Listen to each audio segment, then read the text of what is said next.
African-American mail-order bride turned away because of race, until a wealthy landowner recognized her true worth. An African-American woman seeking marriage through correspondence was dismissed due to her skin color, until fate intervened when a prosperous ranch owner discovered she was exactly what he had been searching for. Are you truly Amara Wilson? The gentleman gulped nervously, his complexion draining of color, as though he had encountered a specter in bright sunlight. This arrangement cannot proceed. You failed to disclose that you were of African descent. Amara completed the phrase that Harold Pierce struggled to articulate, her spirit crushing as she remained at the railway depot, the elegant bonnet she had purchased specifically for this occasion now appearing like an absurd accessory amidst the shame. 21 days of journey, half a year of heartfelt correspondence, a chest filled with dreams and the assurance of a fresh start away from the bigotry of the metropolis. All of it collapsed within moments the instant Harold first set eyes upon her. In your correspondence, your writing was so eloquent. I had envisioned, he stammered, stepping backward, the flower arrangement drooping noticeably in his perspiring grasp. Could you not have informed me beforehand? Amara inhaled deeply, mustering every bit of self-respect she possessed. Inform you of what, precisely? That my complexion is dark as midnight, yet my emotions are as genuine as yours? You never inquired. Harold glanced around anxiously, observing the inquisitive stares from travelers and railway workers. In the modest community of Riverbrook, an elegantly dressed black woman was already drawing notice. A black woman being openly spurned by a white gentleman created an irresistible show. You must comprehend my circumstances. The society here, my enterprise, he whispered, retreating further. I can cover your return passage. You appear well educated. I'm confident you'll comprehend. Amara experienced a shiver coursing through her body, not from sorrow, but from a restrained fury that simmered quietly. In his correspondence, Harold had described the solitary soul of a 45-year-old widower who yearned for companionship, comprehension, and a fresh opportunity for romance. Never once did he indicate that this heart had racial preferences. I exhausted my entire fortune to arrive here, she stated, her tone unwavering despite her internal quaking. I have no destination to return to. Harold reached into his vest and withdrew some wrinkled currency. This ought to provide lodging for several days while you arrange matters. That's when a resonant voice pierced the strained atmosphere, like lightning on a cloudless afternoon. Is that your resolution, Pierce? Hurl money at the difficulty and hope it disappears as it invariably does? A towering gentleman emerged behind Harold, his intense gaze focused on the merchant, who now appeared to diminish in stature. He wore modest, yet obviously costly attire, the type of plainness that only the genuinely affluent can afford to exhibit. His weathered complexion revealed a life spent outdoors, yet his bearing radiated undeniable command. This matter doesn't concern you, Maxwell, Harold responded, though his voice revealed his uncertainty. It becomes my concern when I observe a man I've known for 15 years acting like a coward. The man called Maxwell turned toward Amara, his expression softening somewhat. Miss, permit me to present myself. Alexander Maxwell. I own property just beyond the town. Amara acknowledged stiffly, wary. From experience, she understood that kindness from strangers frequently carried a concealed cost. If I may be so presumptuous, Alexander continued, I extend an invitation for accommodation at my residence until you determine your future plans. We maintain guest chambers that are seldom occupied, and my housekeeper would welcome the company. Harold visibly reacted to the proposal. Maxwell, you cannot be serious. What will the community think? Alexander smiled, a frigid expression that failed to reach his eyes. The same community members who conduct business with me daily? The same individuals who rely on my property for their sustenance? I'm intrigued to hear their opinions. Harold grew even paler, grasping the underlying message. Alexander Maxwell wasn't merely a farmer. He was the farmer, proprietor of half the fertile land in the area. What nobody at that station could anticipate was that while Amara wavered between injured pride and practical need, she carried with her not merely a trunk of garments, but also a secret that would permanently alter the power dynamics in that small community. A secret that would make Harold Pierce deeply regret the day he determined that skin color defined a person's value. If this tale of bias and dignity moved you, please consider supporting our content to discover how a humiliating dismissal would become the catalyst for a transformation that nobody would ever forget. The Maxwell property was not simply a farm on the periphery, as its owner had humbly characterized it. It was an elegant Victorian estate, surrounded by acres of flourishing crops and verdant meadows, where purebred horses roamed peacefully. As Alexander's carriage traveled through the decorative entrance, Amara felt simultaneously awed and suspicious. Residents here aren't accustomed to diversity. Alexander explained as he indicated the main residence. Riverbrook was established by conventional families who remain conveniently trapped in bygone times. Harold Pierce represents merely a manifestation of a more profound illness. The housekeeper, Mrs. Foster, a mature woman with compassionate eyes and a formal demeanor, welcomed Amara with professional politeness. If she was startled by the presence of a black visitor, she concealed it well. "I've arranged the azure chamber, the one with the finest garden view," she announced, guiding Amara through corridors adorned with invaluable artwork and antiques. At supper that evening, served in the grand dining hall, Alexander shared his background.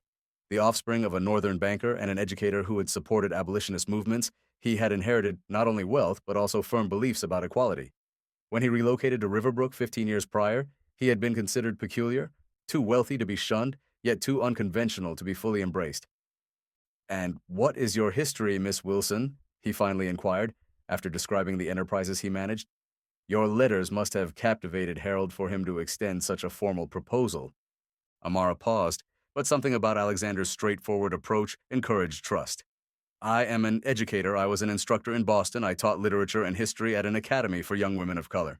When the institution closed due to insufficient funding, I recognized I needed to begin anew elsewhere."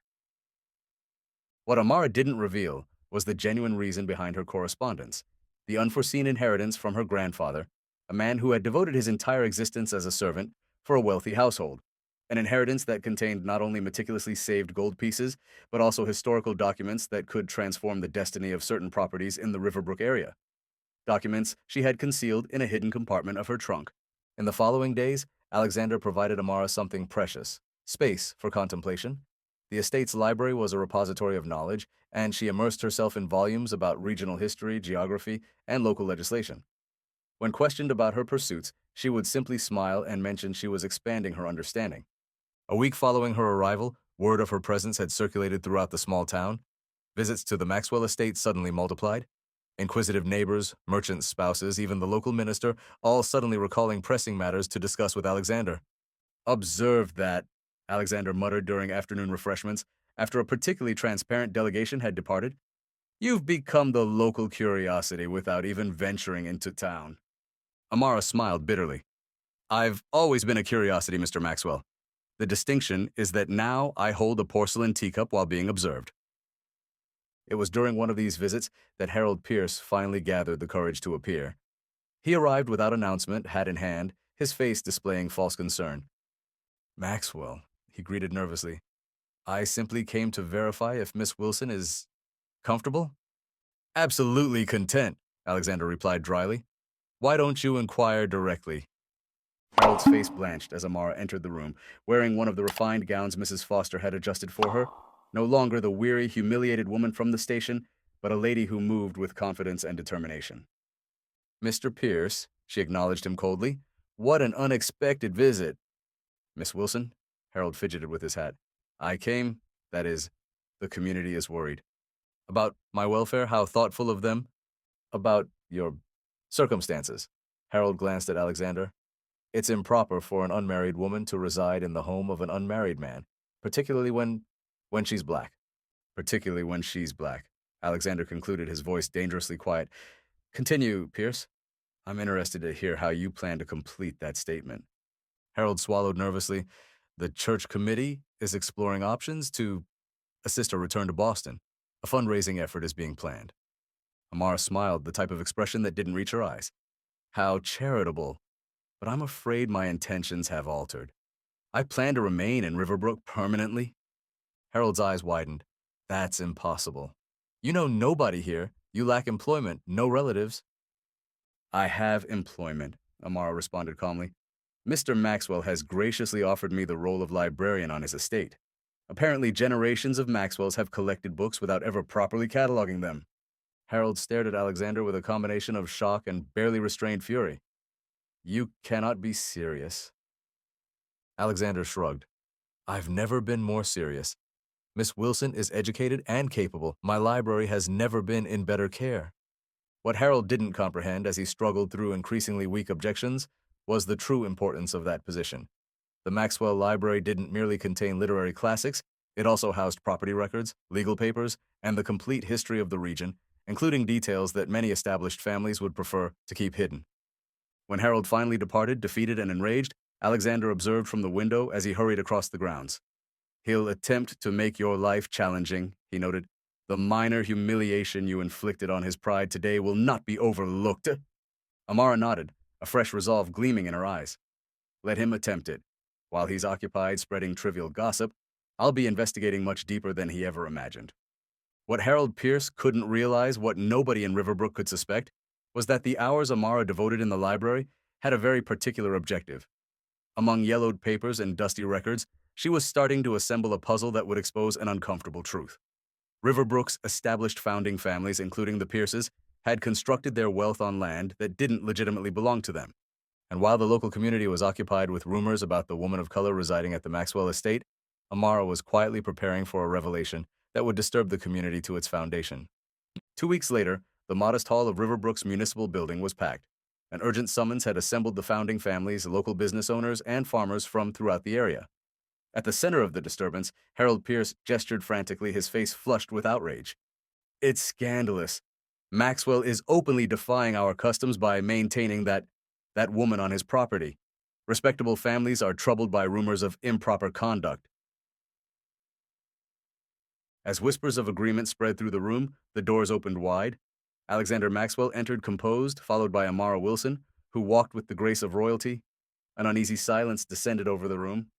I appreciate the invitation, Alexander declared, his voice strong, reaching every corner of the hall. Though I must rectify a misunderstanding. Miss Wilson is not here as my guest, but as the legal representative of a matter that profoundly affects all of you. Harold laughed anxiously. Legal representative? A woman of color with no education or authority? Maxwell, have you completely lost your senses? Amara opened her briefcase systematically. Actually, Mr. Pierce, in addition to being a certified educator, I possess legal authority as a direct descendant of Joseph Freeman. The name struck like a thunderbolt in the silent hall. The elder faces visibly paled. Joseph Freeman is non-existent, Harold countered quickly. He's a myth. Fascinating, Amara replied, extracting yellowed documents from her briefcase. Because I possess here the original deed signed by the governor in 1866, granting Joseph Freeman, my great-grandfather and a man liberated following the Civil War, the land that today comprises approximately 60% of Riverbrook, including your shop, Mr. Pierce. Judge Thornton adjusted his spectacles to examine the documents Amara now displayed. This appears genuine. It's a fabrication, Harold shouted, but his voice wavered. The supporting documentation is here, Amara continued, undisturbed, including the record of how Joseph Freeman was compelled to escape after attempted lynchings in 1870, and how the founding families distributed his land among themselves, establishing what they termed the Riverbrook Property Committee. Alexander then spoke. The Maxwell Library maintains copies of all land records in the region. Curious how the specific 1870 to 1872 period was absent until Miss Wilson discovered cross-references in other documents. Reverend Miller, an elderly gentleman, lowered his head. My father spoke of that story. He claimed it was a sin buried deeply. We're not here to punish the descendants for their ancestors' transgressions, Amara declared. I'm suggesting an agreement, the establishment of a community foundation that benefits all citizens of Riverbrook, particularly for education and affordable housing. Harold Pierce laughed nervously. That's preposterous. Nobody will accept this performance. That's when Attorney Jeffries, a respected lawyer from 3 states, entered the hall. The documents have been authenticated by the State Historical Records Commission. They are legitimate, and I'm pleased to announce that the lawsuit has been officially filed. The hall erupted in raised voices. Amid the chaos, Harold lunged furiously toward Amara. You orchestrated this from the beginning, he hissed. That's what you were concealing in your letters. Amara remained composed. No, Mr. Pierce. In the letters, I was simply a lonely woman seeking companionship. It was your immediate rejection when you saw me that made me understand what type of man you truly were. The type of man who would judge my great-grandfather for the same reason you judged me, solely because of our skin color.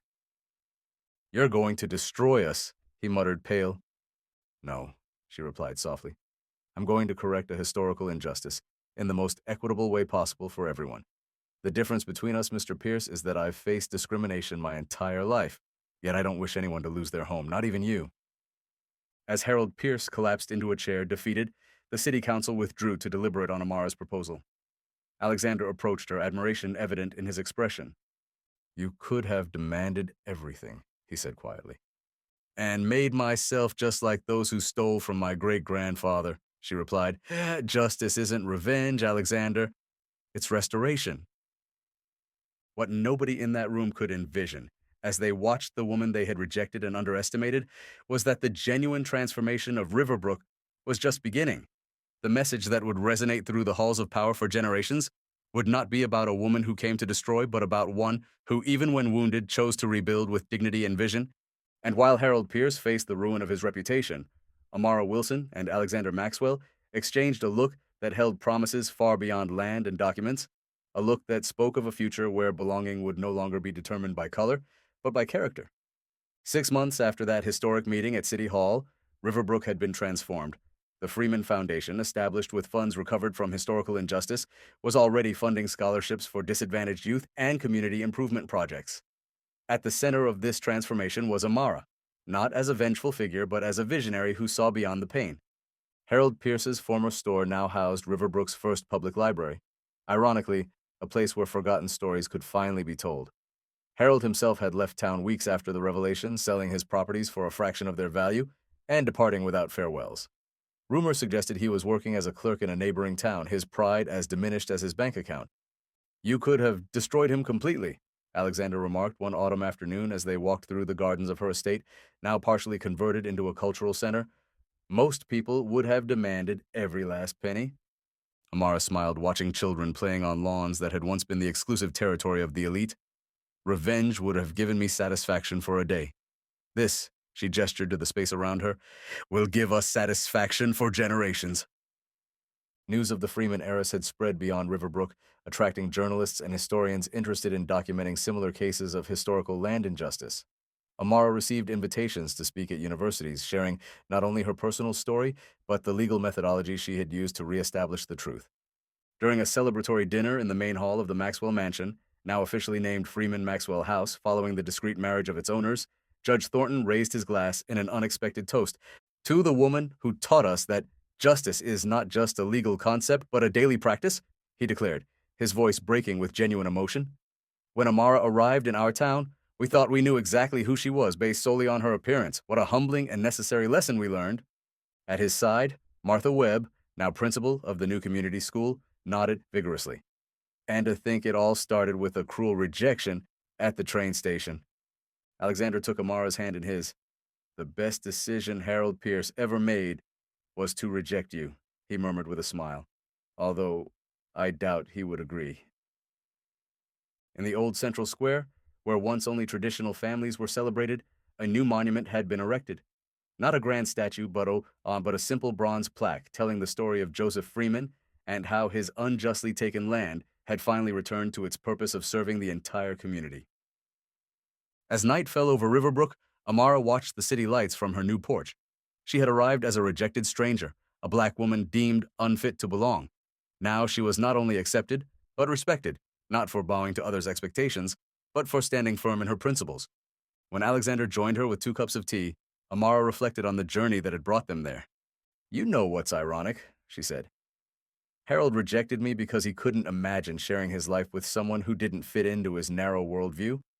In the end, that's exactly what destroyed him. While you thrived because of exactly what he despised, your strength, your history, your truth, Alexander added, the lesson Riverbrook learned, and one that would echo for generations, was simple but profound. When we judge someone based on superficial characteristics, we not only deny their humanity, we blind ourselves to the extraordinary value they could bring to our lives. And as Amara Wilson Maxwell watched the moon rise over the city that had once rejected her, she knew that true revenge had never been about punishing Harold Pierce. It was about building something so beautiful, fair, and lasting that his rejection would become nothing more than a footnote in the much larger story that was being written. If this story of overcoming prejudice and achieving justice with dignity touched your heart, please consider subscribing for more inspiring stories that remind us that our differences are not obstacles, but sources of strength that can transform entire communities.